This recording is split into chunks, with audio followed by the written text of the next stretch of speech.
பாதி மலர் போல வளரும் விழி வண்ணமே வந்து விடிந்தும் விடியாத காலை பொழுதாக விளைந்த கலை அன்னமே நதியில் விளையாடி கொடியின் தலை சீவி நடந்த இளம் தென்றலே வளர்பொதிகை மலை தோன்றி மதுரை நகர் கண்டு பொலிந்த தமிழ் மன்றமே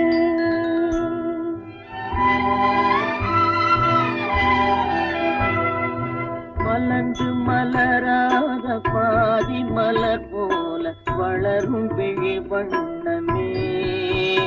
வந்து விடிந்தும் விடியாத காலை பொழுதாக விளைந்த கலை அன்னமே